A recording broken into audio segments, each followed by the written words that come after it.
तारीख 21 दिसंबर 2023, दिन था गुरुवार। राज्यसभा ने 3 बिल पारित किया जो आपराधिक कानून को बदल कर रख दिया। अब 1 जुलाई 2024 को कानून लागू कर दिया जाएगा, यानी कि देश का अब कानून पूरी तरह से बदल जाएगा। इंडियन पीनल कोड यानी आईपीसी की जगह अब बीएनएस यानी कि भारतीय न्याय संहिता हो जाएगा और सीआरपीसी की जगह बीएनएसएस यानी भारतीय नागरिक सुरक्षा संहिता हो जाएगा।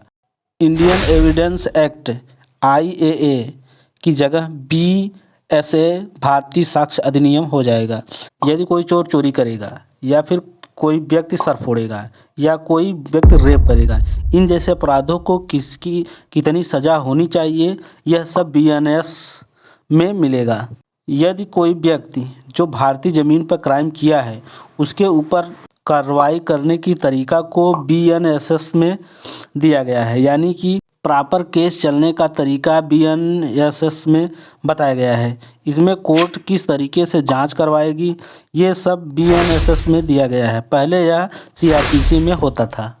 इंडियन एविडेंस एक्ट आईएए यानी कि जो अब बीएसए हो गया है, यानी कि भारतीय साक्ष्य अधिनियम। इसके तहत कोर्ट किसको साक्ष्य मानेगी, किसको डिनाई करेगी, यानी साक्ष्य कौन कौन से हैं या साक्ष्य कौन कौन से नहीं हैं, ये सब मिलेगा। कुछ दिन पहले गाड़ी ड्राइवर देश भर में हड़ताल पर चले गए थे। उनका कहना था कि इस कानून में हिट एंड रन केस में 10 साल की सज़ा तथा 7 लाख का जुर्माना कर दिया गया है। ड्राइवरों का कहना था कि 7 लाख जुर्माना देने में हम गरीबों का घर बिक जाएगा और 10 सालों तक परिवार का भरण पोषण कौन करेगा। यदि एक्सीडेंट करके नहीं भागता है तो 5 वर्ष की सज़ा होगी। इसके जवाब में उनका कहना है कि यदि ड्राइवर न भागेगा तो जनता ही मार डालेगी, तो जनता के लिए भी कानून बनना चाहिए। देश भर के ड्राइवरों ने एकता दिखाई और कानून में संशोधन किया गया। अब इस मामले में 5 वर्ष की सज़ा होगी जो बीएनएस 106 अनुच्छेद के तहत होगा और मोटर व्हीकल एक्ट 163 ए के अनुसार यदि कोई गाड़ी के नीचे कुचल देता है, मार देता है तो एक्सीडेंट के केस में 50,000 तथा मर जाने पर 2 लाख से ऊपर का जुर्माना हो सकता है। ये जुर्माना कोर्ट बढ़ा घटा सकती है। उसके ऊपर जो 10 साल व 7 लाख जुर्माने का प्रावधान था उसे सरकार ने हटा लिया है और 7 लाख वाली खबर अफवाह थी। इसमें सिर्फ जुर्माने की बात कही गई थी। आपके मन में चल रहा होगा कि पुराने कानून तो अच्छे खासे थे, चल रहे थे, तो नए कानून की क्या ज़रूरत पड़ गई। सरकार को ऐसे ही फालतू में अपना क्रेडिट लेना चाहती है क्या। देखिए, जो पुराने कानून है उनमें बहुत से आपराधिक मामलों का कोई जिक्र नहीं है जो चाह कर भी सज़ा नहीं दिया जा सकता था। फिर कुछ ऐसे पुराने कानून में जो जुर्माना था पुराने हिसाब से था, जैसे 5 रुपये, 1,000, 10,000, जिसे आपराधिक व्यक्ति आसानी से देकर बरी हो जाता था। और बहुत से ऐसे मुद्दे थे जिनके पुराने हिसाब से कानून बने थे जो उस समय के थे।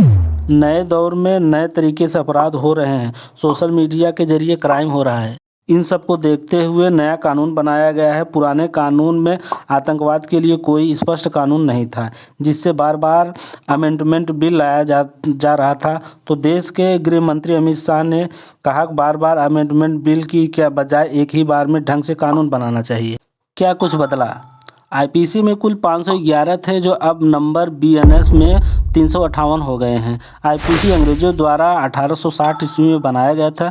बीएनएस 2023 में लागू हो गया। आपको याद है निर्भया गैंग रेप, जिसमें रेप के बाद उसके प्राइवेट पार्ट में छड़ डाल दिया गया था। इसके बाद काकुआड़ा गैंग रेप हुआ था। तो सरकार को एहसास हो गया कि हमारे देश में रेप केस में कोई ठोस कानून नहीं है। अब यदि आपने 18 साल से कम उम्र की लड़की के साथ रेप किया तो आजीवन कारावास या फिर फांसी हो सकती है। टेररिज्म को भी लेकर के अब सख्त कानून बन गए हैं। यदि देश में कोई भी टेरर एक्टिविटी करता है या फिर फंडिंग करता है तो उसे कठोर सज़ा मिल सकता है। यदि कोई जाली नोट छापता है तो उसे भी टेरर के लिस्ट में रखा जाएगा। यदि आप किसी को किडनैप करके भारत सरकार को टारगेट करोगे तो भी टेरर के अंतर्गत आएगा। फ्रीडम ऑफ एक्सप्रेशन के अंतर्गत आप सरकार को कुछ भी बोल सकते हैं, पर देश को गलत बोलें तो लंबे नप जाएंगे। अब राजद्रोह के बजाय देशद्रोह का मुकदमा चलेगा। पहले 304 ए के अंदर किसी भी लापरवाही से मौत हो जाती थी तो 302 का मामला बनता था, पर डॉक्टर व कोई और व्यक्ति की केस 302 में ही चलता था, पर ऐसा अब नहीं है। डॉक्टर को राहत मिल गई है, क्योंकि डॉक्टर का मामला अलग होता है, इसलिए उसको 2 साल का सज़ा होगा। कानून में छोटे मोटे अपराध में कम्युनिटी सर्विस की सज़ा भी दी जा सकती है, यानी कोई सामाजिक व सरकारी कार्यों में कुछ घंटों या कुछ दिनों को सेवा देनी होगी। अगली कानून के तहत केस चलते हुए रेप पीड़िता महिला की केस को रिवील करना अपराध की श्रेणी में माना जाएगा। सीआरपीसी की जगह IBNSS में कोई भी महिला यदि वह चाहे तो ऑनलाइन FIR केस दर्ज करवा सकती है। पहले पुलिस के ऊपर भी एलिगेशन लगते आते थे, फिर पुलिस हमारे घर आई और कुछ प्लान करके और कुछ रख करके फिर मुझे फंसा दिया गया। ऐसा अक्सर केस दर्ज होता था, ऐसा मामला सुनने में मिलता था। लेकिन अब ऐसा नहीं कर पाएगी पुलिस। उसे वीडियो रिकॉर्डिंग के साथ साथ घर की तलाशी लेनी होगी। अब आप किसी भी थाने में केस दर्ज करवा सकते हैं। अब थाने के बाहर सड़ रही गाड़ियां व सामान को 30 दिन के बाद बेचकर पैसा कोर्ट में जमा कर दिया जाएगा। पहले बड़े बड़े क्रिमिनल देश में कांड करके विदेश भाग जाते थे, वो कानून कुछ नहीं कर पाती थी, पर अब ऐसा नहीं है। अब विदेश में भी ट्रायल के लिए नोटिस भेजी जाएगी और न आने पर 90 दिन बाद ट्रायल स्टार्ट कर दिया जाएगा। फिर दोषी सिद्ध होने पर सज़ा मिलेगी, जिससे सरकार को बड़े बड़े क्रिमिनल को टेररिस्ट को भारत लाने में आसानी होगी। बहुत सारे केसों में लंबे लंबे तारीख मिलते तथा 10-10 साल 15-15 साल बीत जाते थे। अब ऐसा नहीं होगा। अब बहुत सारे मामले को 90 से 6 महीने के अंदर समाप्त करना होगा। नए कानून में कमियां। पहले टेरर मामले में किसी भी SP रैंक अधिकारी के साइन पर ही टेरर मामला दर्ज कर अरेस्ट किया जाता था। अब इसे हटा दिया गया है, यानी दरोगा जिसे चाहेगा टेरर बनाकर जेल में डाल सकता है। पहले के कानून में हर सिपाही को DK बासु मामले की गाइडलाइन का पालन करना होता था।